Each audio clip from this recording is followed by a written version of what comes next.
looking forward to it. Players are raring to go, I think, and just all eyes on Latvia, I think.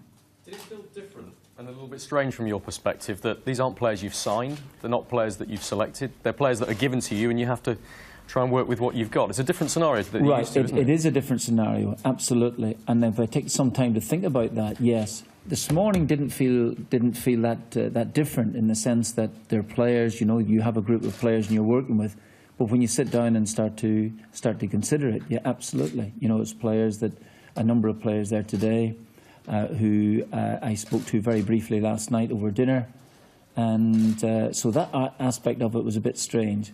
Not the actual training with the players, but you know, when I do consider it, I think that it'll be stranger than it has been for the last X number of years. The players told us after the session that they'd really enjoyed it. They looked pretty warm as well. I think you'd worked them pretty hard. I told them to say that. No, so, but how did the dynamic work? I mean, they told us that Roy Keane took charge of training, took the lead, the forefront, if you like, in working with the players. Did that dynamic work as you wanted? Was it the bad cop, it was bad exactly cop what we had said we would do.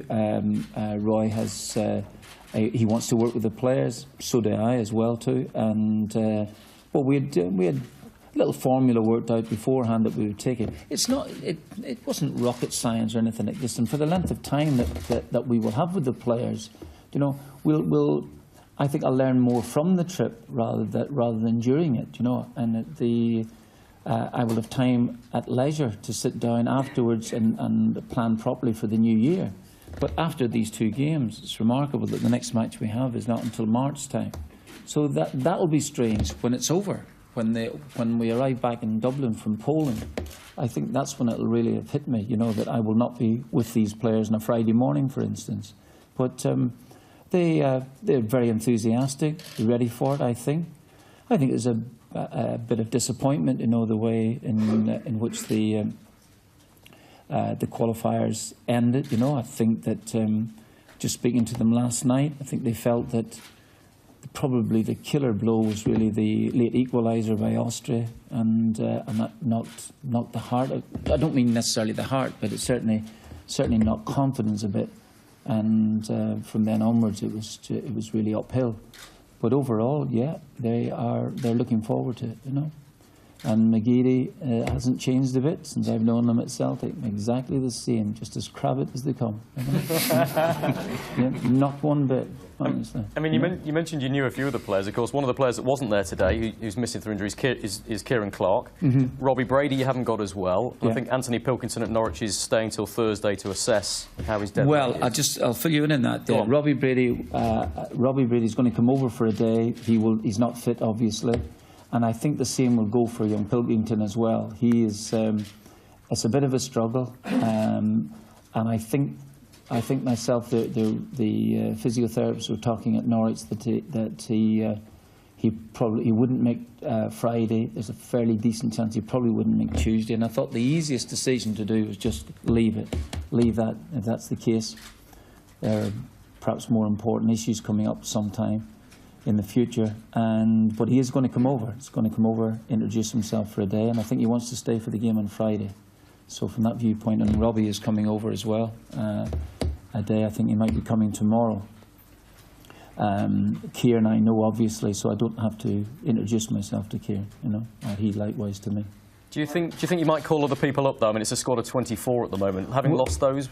Well, I think that what we will do is that we'll wait to see what happens after Latvia. If we get a couple of injuries in Latvia, yeah, I would say that there's possibly a fairly decent chance. At this minute, with a squad of 24, including 3 goalkeepers, not that I want to give out caps just like confetti. But, you know, there is a possibility over the 2 games to use a number of players just to give them a feel of it again. Some people who maybe felt that, you know, they were out a little bit in the cold, hopefully that they'll play some part. That's my thinking at this moment. You know, please ask me again on Saturday morning. I might change my mind. And very briefly, did you have an idea, initial thoughts? Obviously, it's a very short session you had, and you've only met them once. But did you have a feeling about the quality that was in that squad? Did it impress you? Oh, there are some very, very decent players in it, which I knew about anyway. And those are the players that you really want to, you know, to go and express themselves and maybe make things happen for us. it would be important for them to be able to do that. And I think this game against Latvia gives players an opportunity to find that expression. I hope, you know, I say that, you know, it's a totally different issue between playing what I would call a friendly game and then the real thing. But for us at the moment, I don't think that we can actually look at it as a friendly game. I think there's got to be a lot of competition in it because the players are playing really for positions. Stephen. I suppose on formation, that kind of stuff. Yeah. Because the in-road thing at the moment is one player, one striker up top or whatever, and maybe three in the middle, five in the middle, whichever way you're going to call it. But I suppose like Man U, Man City, Liverpool are cooking that down at the moment, two strikers in front. Which way do you feel you have to play three in the middle at international level now, or can you get away with two strikers? Well, I'll tell you what I'm going to do, really. I'm going to, between the next couple of days here, I've had a chance to have a little look at some of the games, but really how the Republic have played in the last, sit down and analyse each game and see how they've played. I've got my own thoughts on it. Obviously, you would want as much midfield possession as you can get. Seems to be that people are flooding midfield, but that's nothing new. I mean, it's been done years and years ago. Brian Clough played a European final way back in 1980 against Hamburg, where he put just one man, Gary Birtles, up front, and he wasn't calling it anything novel at that particular time. So it's, it's people have different systems of playing. I think what we'll try and do as best as possible to find a system that probably suits the players. Martin, have you sat down with Robbie Keane yet, and have you made a decision about the captaincy? I would have thought again. Robbie arrived in last night. I haven't had the chance to speak to him one-on-one, just a few words with him, and to see him today. I wouldn't have thought that anything would change at this minute in this immediate time that we have. I don't see any reason to do that. After these two games are over, again, I get back to the point. I would have some time, to be able to consider these things, but I wouldn't be changing that immediately. Martin, is it different now being an international manager? Obviously, there's probably club managers, particularly this time of the year, that are sweating over players and the potential fitness and getting them back and all these. Is it different for you, having perhaps been on that side of the coin before, now being on the other side of it? Of course. I mean, my advice usually was to, and certainly my last year there up at Sunderland, was to John O'Shea. John, great, hope you do very well. Don't get injured.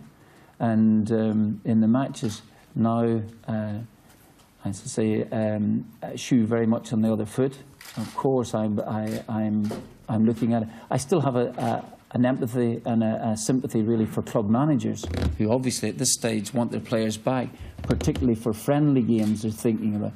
So I'll have that in mind.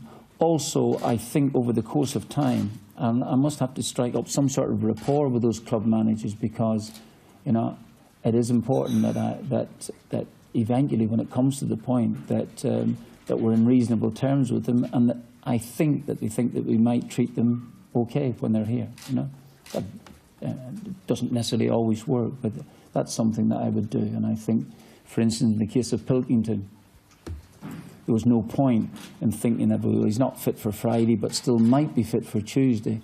And it wouldn't disconcert me at all if I found out that he was available for the following Saturday.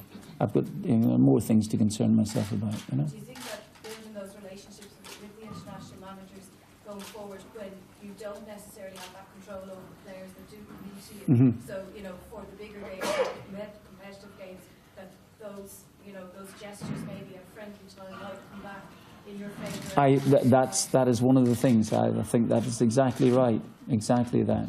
So but like everything else, I'll learn as I go along as well too. This is new to me. Rob had mentioned about the idea of working with players this morning, and those players not actually being in your control after X number of days with them. But at this minute, they are in my control, and I'll try and keep an eye on them.